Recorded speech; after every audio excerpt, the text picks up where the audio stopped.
하얀 밥 위에 붉은 점 하나, 숟가락 끝에 묻힌 고추장은 단순한 양념이 아닙니다. 맵고 달콤한 그 한 점의 맛을 바꾸기도 하고 때로는 사람의 하루를 바꾸기도 하죠.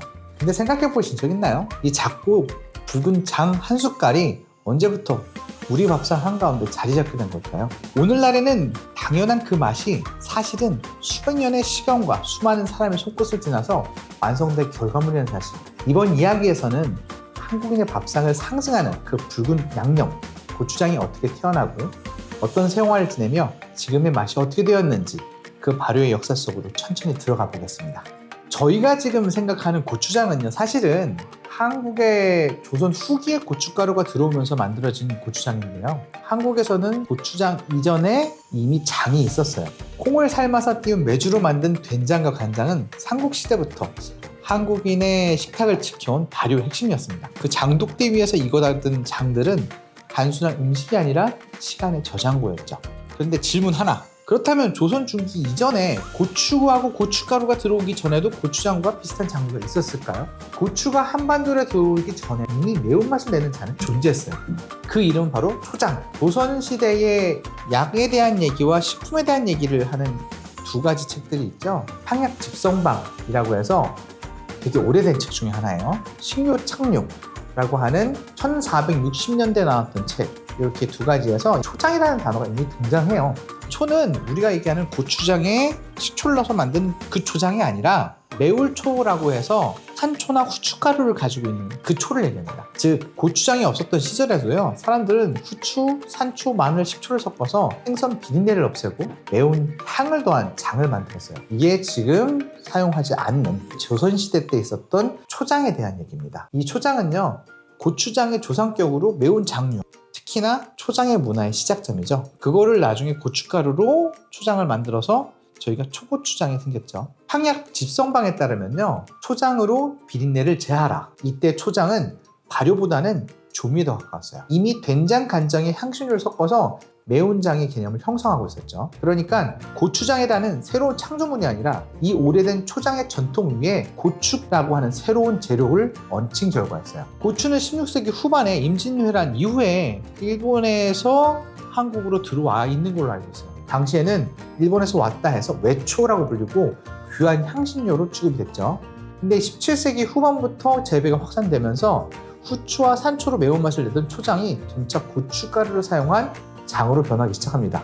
마침내 중부 산림 경제에서는 찹쌀물, 고춧가루, 메주가루, 소금을 섞어서 단지에 넣고 숙성시킨다 해서 오늘날의 고추장 제조법과 동일한 이야기가 나오기 시작해요.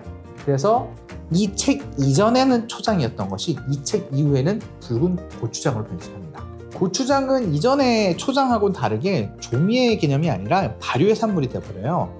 왜 그러냐면 그 고추장의 레시피를 보게 되면 찹쌀, 메주가루, 고춧가루, 소금물, 엿기름물을 넣어서 저희가 만들기 시작하거든요.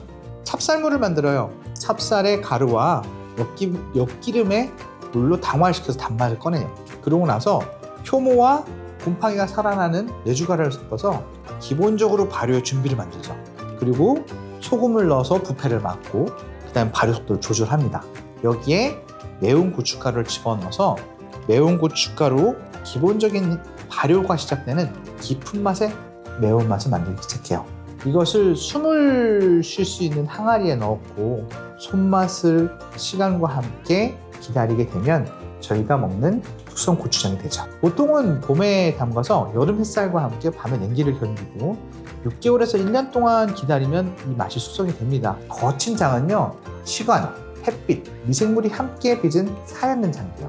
이렇게 장은 단순한 저장의 산물이 아니라 사람의 정성과 기다림이 깃든 신성한 공간이었어요. 그러던 이 모든 장류가 한 번에 사라질 뻔하죠. 언제였냐? 일제 강점기 때입니다. 기본적인 장은요, 짧으면 1년, 길면 3년에서 4년까지도 기다려야 되는 발효의 과학이거든요. 근데 일제 강점기 때는요, 1939년 조선식품령, 조선위생령을 보시면 일본 본토의 기준은 한국의 미개한 음식의 문화를 못하게 하기 위해서 기본적으로 비위생적인 발효의 장을 시장에서 퇴출시킨다는 법을 가지고 진행합니다. 그 당시에 조선 통독부는요, 항아리를 단속하기도 했고 모든 장을 인공 발효로 전환시켰어요. 살아있는 미생물은 살균 공정에 사멸돼야지만 움직일 수 있었고 맛은 균일해졌지만 향은 사라졌습니다. 일본은 일본식으로 한국의 식문화를 근대화시켰다고 얘기했지만 그 본질은 한국이 여태까지 내려왔던 전통의 시간 사라지게 만든 발효의 식문화였어요. 이 장독대의 미생물의 생태계는 30년 만에 사라졌어요. 대한민국이 독립된 이후에도 식약청을 통해서 기본적으로 일본에 가져왔던 법을 계속 따를 수밖에 없었어요. 왜냐하면 저희가 임시정부가 시작이 되고 그 임시정부가 새로운 정부를 할 때 너무 많은 부분에서 새로운 것들 만들어내야 하다 보니까 기존의 일본 것들에 큰 문제가 없었으면 답습을 해서 새로운 정부에 넣기도 했죠. 그 와중에서 이런 발효의 문화가 퇴출되는 경우가 생기고 말았습니다. 그 이후에 굉장히 많은 시간이 흘러서 발효가 되지 않는 고추장, 발효가 이미 완료가 돼서 균이 사멸된 된장, 그 과정에서 태어난 간장까지 균이 거의 사멸되다시피 한 균들이 많이 유통이 되다가 최근에 신세계에서부터 시작한 발효장들의 유통이 시작이 되면서 조금 비싼 가격에서지만 발효장을 이제는 집에서 구매해서 사용할 수 있게 됐습니다. 오늘 밥상 위에 붉은 한 숟갈, 그는 단순한 조미료가 아닙니다. 긴 세월 동안 기다림과 인내로 익혀온 시간의 세기자, 사람의 온도입니다. 수백 년 전 초장의 향, 일제강점기의 잿빛 공장, 그리고 다시 햇살 아래 익어가는 장독대까지 고추장은 언제나 그 자리에 있었습니다. 매운맛에는 단맛이 있고요. 단맛 속에는 기다림이 있습니다. 여러분들이 보시고 있는 이 채널은 요왕인 A입니다. 좋아요와 구독 잘 부탁드릴게요.